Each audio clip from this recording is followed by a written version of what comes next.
క్రీస్తునందున్న ప్రియులకు ప్రేమతో వందనాలు తెలియజేయుచున్నాను. ఈరోజు దేవుడు మనకు చేస్తున్న వాగ్దానం ఏమిటనగా యెషయా గ్రంథం 60వ అధ్యాయం 14వ వచనం. నిన్ను తృణీకరించు వారందరూ వచ్చి నీ పాదముల మీద పడెదరు. ఆమెన్. నా ప్రియమైన సహోదరి సహోదరులారా, ఈ లోకంలో జీవిస్తున్న మనమందరం కూడా మనలో ఉన్న లోపాలను బట్టి, బలహీనతలను బట్టి, చేసిన తప్పులను బట్టి, వచ్చిన రోగములను బట్టి, ఇలా అనేక కారణాల వలన ఇతరులు మనల్ని తృణీకరిస్తూ ఉంటారు, తూలనాడుతూ ఉంటారు, వ్యతిరేకిస్తూ ఉంటారు, దూరంగా పెడుతూ ఉంటారు. అసలు మనల్ని పట్టించుకోకుండా, ఎవరు కూడా మనల్ని ప్రేమించకుండా, ఏమాత్రము లెక్కలేని వారిగా, విలువలేని వారుగా మనల్ని చూస్తూ ఉంటారు. ఆ సమయంలో నిజంగా ఎంత బాధగా, ఎంత ఇబ్బందిగా ఉంటుందో కదా. ఆ బాధ వర్ణనాతీతం. ఎవరూ పట్టించుకున్నటువంటి స్థితి, ఒంటరి జీవితం. అయితే దేవుడు అంటున్నాడు, ఎవరైతే ఈ లోకంలో నిన్ను తృణీకరిస్తున్నారో ఒకరోజు వారందరూ వచ్చి నీ పాదముల మీద పడతారు అని. దేవునికి మహిమ కలుగుగాక. అవును ప్రియులారా, దేవుడు మన బలహీనతలు తొలగించి బలపరచగల సమర్థుడు. మన రోగములను తీసివేసి స్వస్థపరచగలవాడు.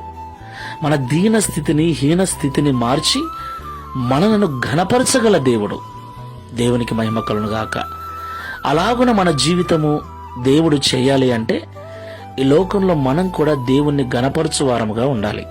మన యొక్క క్రియల ద్వారా దేవుణ్ణి మనము ఘనపరచాలి. ఎవరైతే దేవుణ్ణి ఘనపరుస్తారో దేవుడు వారిని ఘనపరుస్తాడు. ప్రార్థన చేసుకుందాం.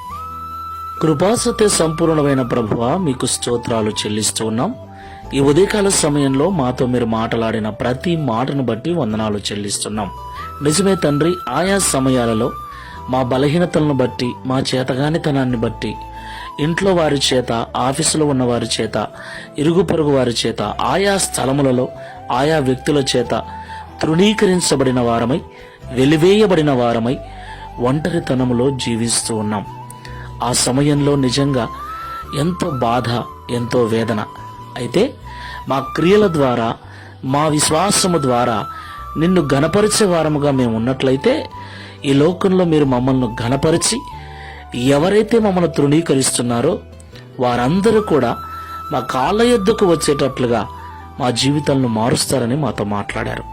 ఈ ప్రార్థనలో ఏకీవిస్తున్న వారిలో ఎవరైనా అలాంటి దీనస్థితిలో ఉన్నట్లయితే, తృణీకరిస్తున్న వారి మధ్యలో, వెలివేసిన వారి మధ్యలో ఘనంగా బ్రతుకుటకు సహాయం చేయమని, తద్వారా ఈ దిన వాగ్దానమును మా అందరి జీవితంలో నెరవేర్చి మీ నామమును మహిమపరచుకునమని యేసు నామములో ప్రార్థిస్తున్నాము తండ్రి.